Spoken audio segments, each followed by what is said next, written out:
Assalamualaikum warahmatullahi wabarakatuh.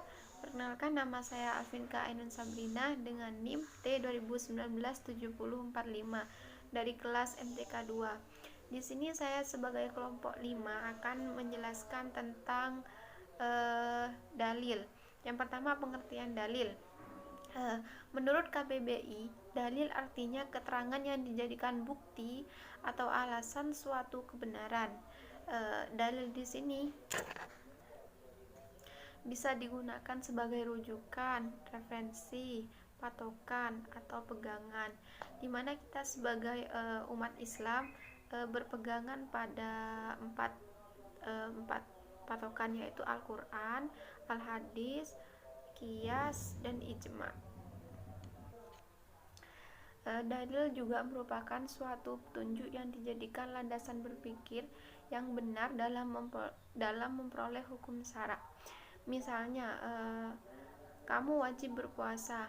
Mana dalilnya? Ada di Al-Quran, ayat Al-Baqarah ayat 183. Jadi dalam berbicara kita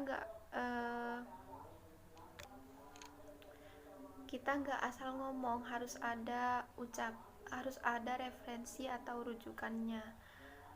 Mungkin pembahasan selanjutnya yaitu tentang pembagian dalil dan sumber-sumber ilmu fikih akan dijelaskan oleh pemateri selanjutnya.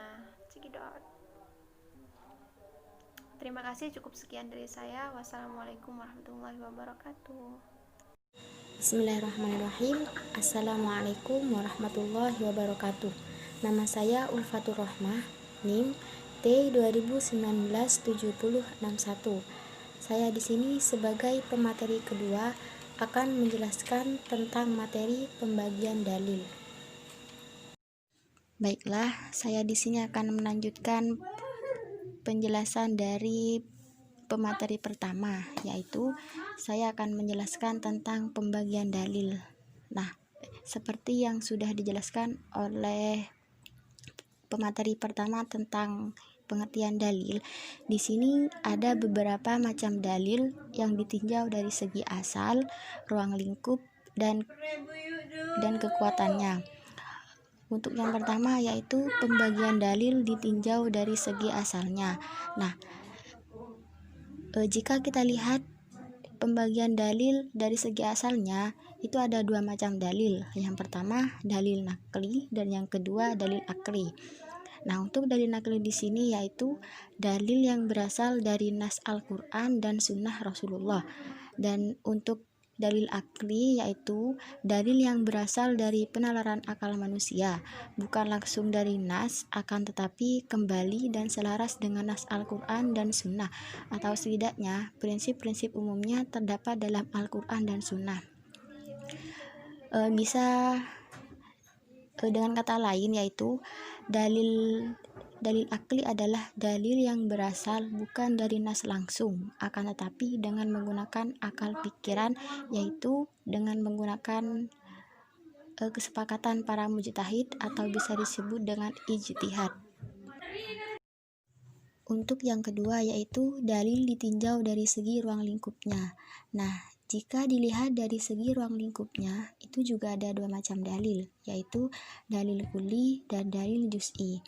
Untuk dalil kuli itu sendiri adalah dalil yang mencangkup banyak satuan hukum, dapat berupa ayat Al-Quran, hadis, ataupun kaidah-kaidah kuliah.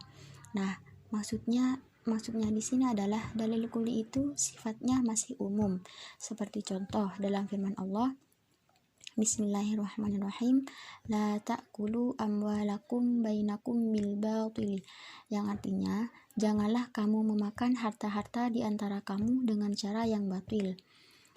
Dalil tersebut disebut dalil kuli karena mencangkup macam-macam harta. Yang kedua yaitu dalil juz'i, adalah dalil yang menunjukkan satu persoalan dan satu hukum yang tertentu.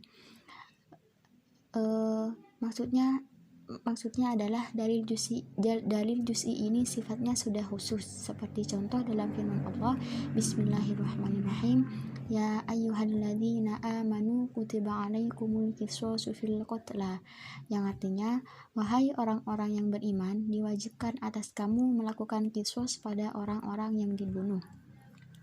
Ayat tersebut termasuk dalil juz'i karena hanya menunjuk kepada hukum qisas. Untuk yang ketiga yaitu dalil ditinjau dari segi kekuatannya. Nah, jika dilihat dari segi kekuatannya itu juga ada dua macam, yaitu dalil qot'i dan dalil doni. Dalil qot'i masih terbagi menjadi dua, yaitu qot'i al-wurud dan qot'i ad-dalalah. Qot'i al-wurud adalah dalil yang pasti datangnya dari Allah atau dari Rasulullah. Yang perlu kita ketahui bahwa semua ayat Al-Quran urut atau datangnya jelas dan pasti dari Allah. Namun tidak semua hadis urutnya jelas dan pasti dari Rasulullah. Untuk yang kedua yaitu qot'i ad-dalalah, yaitu dalil yang ungkapan katanya menunjukkan arti dan maksud tertentu dengan jelas dan pasti, sehingga tidak mungkin dipahami dengan arti atau maksud lain. Seperti contoh yaitu Bismillahirrahmanirrahim, faman lam yajid faswiyamu thalathati ayyami fil hajj. Artinya, tetapi jika ia tidak menemukan binatang kurban atau tidak mampu, maka wajib berpuasa 3 hari dalam masa haji. Pada lafaz salah satu dalam ayat tersebut tidak mungkin untuk diartikan kurang atau lebih dari makna yang dikehendaki oleh lafaz itu sendiri, yaitu 3 hari, karena pada lafaz tersebut sudah jelas. Dan yang kedua yaitu dalil doni. Dalil doni ini masih dibagi menjadi dua juga, yaitu doni al-wurud dan doni ad-dalalah. Doni al-wurud adalah dalil yang hanya memberi kesan atau sangkaan yang kuat bahwa datangnya dari Nabi, dan doni ad-dalalah adalah dalil yang ungkapan katanya memberikan kemungkinan adanya arti atau maksud yang lain. Seperti contoh Bismillahirrahmanirrahim, hurrimat alaikumul maitatu, yang artinya diharamkan atas kamu memakan bangkai. Pada lafaz al-maitatu tersebut itu masih umum, yakni tidak pasti bangkai apa yang dimaksud. Pengharaman setiap bangkai dapat ditaksis dengan bangkai lautan seperti ikan. Baiklah, sekian penjelasan dari saya, kurang lebihnya mohon maaf. Wassalamualaikum warahmatullahi wabarakatuh. Bismillahirrahmanirrahim. Assalamualaikum warahmatullahi wabarakatuh. Saya Muhammad Fauzi Mulin, NIM T 2019-779. Saya akan meluruskan penjelasan dari teman-teman yang lain yang sudah menjelaskan tentang materi ini, dan yang akan saya jelaskan yaitu apa? Tentang sumber ilmu fikih. Oke, teman-teman. Para ulama itu telah sepakat bahwasanya sumber ilmu fikih itu dibagi menjadi dua. Apa aja itu? Yang pertama, satu yang telah disepakati. Yang kedua, yang tidak disepakati. Apa aja sih yang disepakati itu? Ada beberapa pembagiannya lagi, yaitu apa? Al-Quran, sunnah, ijma, qiyas. Dan apa saja yang tidak disepakati? Ada namanya istishab, istidlal, ada Ashatul Mursalah, ada namanya istishan, dan itu yang akan kita bahas. Oke, kita masuk ke poin yang pertama. Jadi poin yang pertama adalah Al-Quran. Al-Quran itu adalah bentuk masdar dari asal qara'a yaqra'u Quran. Jadi Al-Quran itu adalah masdar. Itu menurut secara bahasa, yang artinya adalah bacaan. Oke, kita menurut secara istilah Al-Quran itu adalah kalamullah yang diturunkan kepada Nabi Muhammad SAW, yang apabila para hambanya Allah itu membaca Al-Quran akan mendapatkan nilai ibadah. Dan Al-Quran tersebut diawali surat Al-Fatihah dan diakhiri dengan surat An-Nas, seperti itu. Oke, jadi isi hukum-hukum dalam Al-Quran itu ada 3 hal. Apa aja? Ada namanya hukum iqtidiyah. Yang kedua ada namanya hukum khuluqiyah. Yang ketiga ada hukum amaliyah. Iqtidiyah itu apa? Itu hukum yang menjelaskan bahwasanya keimanan itu antar Allah sama hambanya. Jadi hamba ke Allah itu disebut hukum iqtidiyah, hukum keimanan. Dan yang kedua adalah hukum khuluqiyah. Khuluqiyah ini dimaksud tentang hukum yang membahas secara akhlakul karimah yang dilakukan oleh hambanya Allah gitu. Dan yang nomor 3 ada namanya amaliyah. Amaliyah ini dibagi menjadi 2 hal, yaitu amaliyah berupa ibadah dan amaliyah berupa muamalah. Muamalah itu hubungan antar manusia dalam arti yang sangat luas. Jadi itu memiliki arti yang sangat luas dan dipersempit jadi seperti itu. Kemudian, mengapa sih dalam Al-Quran untuk membuat hukum atau kehujaannya itu pasti yang diambil ada 3 hal, yaitu apa? Hukum tersebut tidak memberatkan kepada hambanya Allah gitu, kepada umatnya. Jadi hukum ketika memberatkan itu tidak disebut seperti hukum gitu. Jadi hukum itu mempermudah, Al-Quran itu mempermudah suatu hukum. Yang kedua, dia menyedikitkan beban. Jadi aslinya beban yang banyak disedikitkan. Contohnya itu apa? Ketika kita musafir nih, kita boleh membatalkan puasa kan? Kalau kita menjadi musafir boleh membatalkan puasa. Yang ketiga itu berangsur-angsur. Jadi seperti contohnya itu seperti khamar tuh ya. Khamar itu aslinya Al-Quran itu ada banyak sekali kan. Pertama tuh yang dari haramnya seperti ini. Itu kalau pengen lihat lebih jelasnya itu ada di makalah. Jadi panjenengan teman-teman sendiri bisa melihat isi dari makalah tersebut. Oke. Dan poin yang kedua adalah sunnah. Sunnah berasal dari kata sana yasunu sunatan. Apa artinya? Yang artinya jalan menuju yang baik. Oke.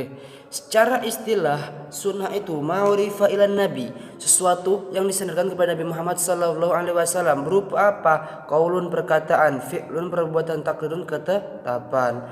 Fungsi dari hadis itu ada 2, yaitu yang saya sebutkan ada 2, yaitu apa? Bayak, muakid sebagai penguat dari hukum yang tidak ada di dalam Al-Quran. Kemudian yaitu sebagai bayan itu penjelas. Jadi as-sunnah itu menjelaskan sesuatu yang masih samar di dalam Al-Quran dan dijelaskan oleh as-sunnah. Contohnya itu misalnya pembagian contohnya itu untuk penerapan sholat.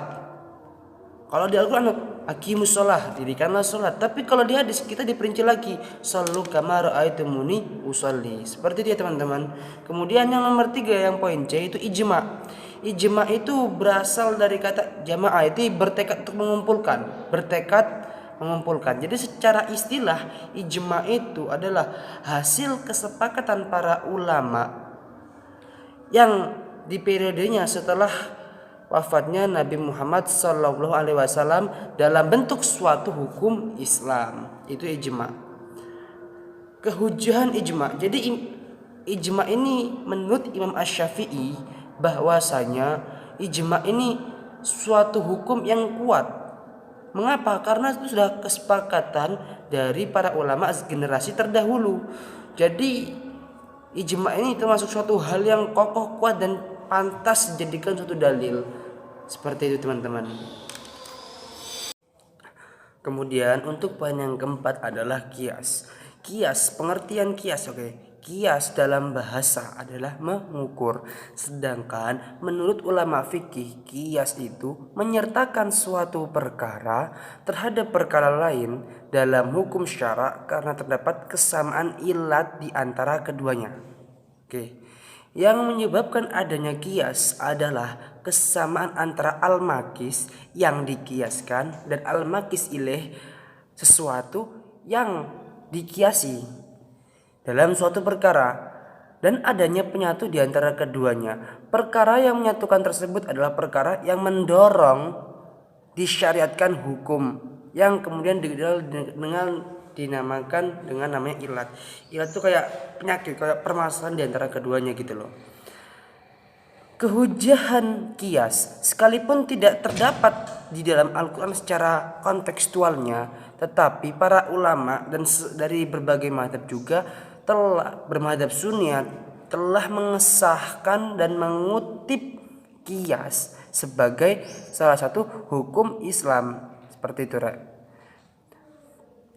Para pendukung kias ini berargumentasi bahwa suatu perselisihan hanya dapat dirujuk kepada Allah dan Rasul dengan mengikuti tanda-tanda dan indikasi-indikasi yang kita temukan di dalam Al-Quran dan Sunnah. Seperti itu. Jadi contohnya kias kayak gini, Rek. Semisal nih kita mengibaratkan suatu perkara dengan perkara lain ya, dengan perkara itu yang sudah jelas hukumnya, dan kemudian perkara tersebut itu ada kesamaan ilatnya. Jadi kesamaan ilatnya seperti itu, Rek. Dia menyamakan suatu hal yang sudah haram, yang sudah halal, maaf ya, sudah halal. Kemudian ada perkara yang tidak ada hukumnya. Dia disamakan dengan hal tersebut, ya enggak apa-apa. Itu namanya kias, seperti itu teman-teman. Baik teman-teman, kita lanjutkan lagi. Tadi kan kita sudah menyebutkan hukum yang telah disepakati para ulama ada 4 kan, Al-Quran, hadis, ijma, qiyas. Oke, yang kita bahas sekarang adalah hukum yang tidak disepakati para ulama atau mukhtalaf. Apa itu mukhtalaf? Mukhtalaf itu adalah suatu sumber hukum tetapi para ulama itu tidak menjadikannya sebagai sumber utama gitu, melainkan hanya menjadikan sebagai sumber tambahan atau pelengkap dari sumber-sumber yang telah disebutkan pemateri dari tadi. Oke. Ada istilah namanya istidlal. Apa itu istidlal? Istidlal secara bahasa itu adalah 1. Meminta petunjuk, 2. Memperoleh dalil, 3. Menarik kesimpulan. Jadi ulama Imam Al-Jurjani itu menyebutkan arti dari istidlal itu apa? Takrirud dalil li isbatil madlul. Jadi menentukan dalil untuk menetapkan suatu keputusan bagi yang ditujukan, seperti itu. Jadi istidlal itu seperti alat untuk mencari yang lain, dan yang akan dibahas selanjutnya adalah tentang pembagian dari istidlal itu. Oke, yang pertama adalah istidlal dengan istishab.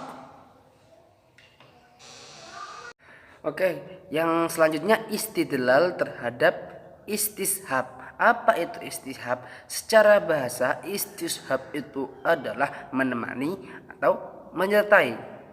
Secara istilah adalah menetapkan suatu hukum sejak semula atau sampai sekarang karena tidak adanya dalil yang berlaku. Contohnya itu apa? Contohnya begini. Ada pasangan suami istri. Pasangan suami istri itu masih dianggap menikah, sah nikahnya jika tidak adanya bukti dia telah bercerai. Sampai ada bukti dia bercerai baru kita mengetahui bahwa dia itu masih tetap tidak hukum keluarganya itu berpecah belah gitu loh. Kemudian ada lagi contohnya wudhu ini. Saya berwudhu tapi saya ragu, maka hukum wudhu saya itu tetap sah gitu, masih tetap berwudhu sampai adanya dalil atau bukti saya telah batal. Seperti teman-teman.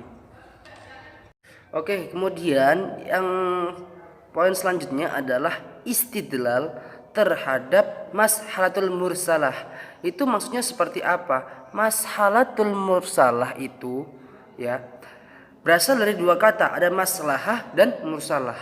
2 perpaduan kata ini bermakna bahwa menetapkan suatu hukum Islam yang dilihat dari segi maslahatnya, kemanfaatannya. Jadi kita itu membuat suatu hukum Islam ditinjau dari segi manfaat dan kebaikannya. Contoh, pada Khalifah Abu Bakar As-Siddiq ya, beliau itu memusafkan Al-Quran. Nah, pada waktu itu karena ketika tidak dimusafkan takutnya ada yang kelupaan, takutnya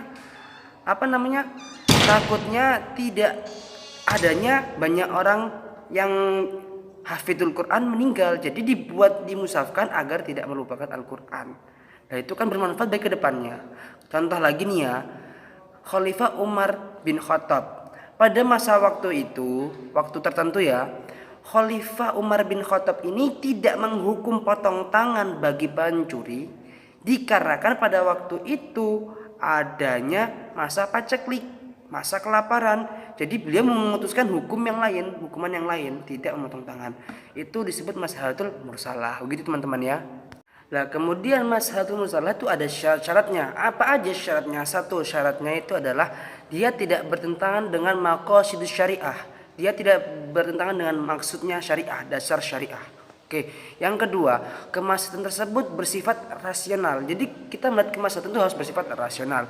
Yang ketiga, kemaslahatan itu harus bersifat umum. Yang keempat, pelaksanaannya tidak menimbulkan kesulitan yang tidak wajar. Jadi ada syarat-syarat tertentu ya kalau untuk membuat mashatul mursalah. Oke, poin selanjutnya adalah istidlal dengan istishan. Jadi apa itu istishan? Istishan secara bahasa berasal dari kata istahsana yastahsiru istihsanan. Jadi dia berbentuk masdar. Artinya itu apa? Mencari kebaikan. Oke, ada juga istilahnya itu tolabu ma'ahsanu. Tolabu ma'ahsana, mencari kebaikan. Secara istilah, istishan itu adalah berpindahnya dari suatu hukum terhadap hukum lain yang sebanding dengan diperlihatkannya atau dengan ditinjau lebih kuatnya hal tertentu. Jadi ada satu hukum, ada hukum lain, dia berpindah hukumnya karena hukum yang selanjutnya itu dia lebih kuat pendapatnya dibandingkan hukum yang sebelumnya. Ada juga ulama yang menyebutkan bahwa istishan itu huwa udulu min kiyasin ila kiyasi aqwa. Jadi berpindahnya satu kias terhadap kias lain yang lebih kuat, aqwa, seperti itu. Contohnya nih, saya bacakan contohnya nih ya. Contohnya itu seseorang yang dititipi barang harus mengganti barang yang dititipkan kepadanya apabila digunakan untuk memenuhi kebutuhan hidupnya. Bila seorang anak menitipkan barang kepada bapaknya, kemudian barangnya tersebut digunakan oleh bapaknya untuk membiayai hidupnya, maka berdasarkan istishan, si bapak tidak diwajibkan untuk menggantinya karena ia mempunyai hak menggunakan harta anaknya untuk membiayai kehidupannya. Seperti itu contohnya. Gitu ya teman-teman. Ya mungkin dari saya sekian dari pembahasan saya. Mohon maaf kalau kurang lebih. Untuk selanjutnya mungkin ada di makalah ya, karena kalau dibahas secara detail untuk semuanya itu akan sangat banyak banget. Mungkin bisa lebih dari sejam lebih kalau kita bahas secara mendetail. Jadi saya membahasnya secara umum saja. Ketika ada kesalahan kata atau kesalahan penyebutan, saya mohon maaf, kita sama-sama masih belajar untuk menjadi lebih baik lagi. Demikian dari kelompok 5. Terima kasih. Wabillahi taufiq wal hidayah. Wassalamualaikum warahmatullahi wabarakatuh.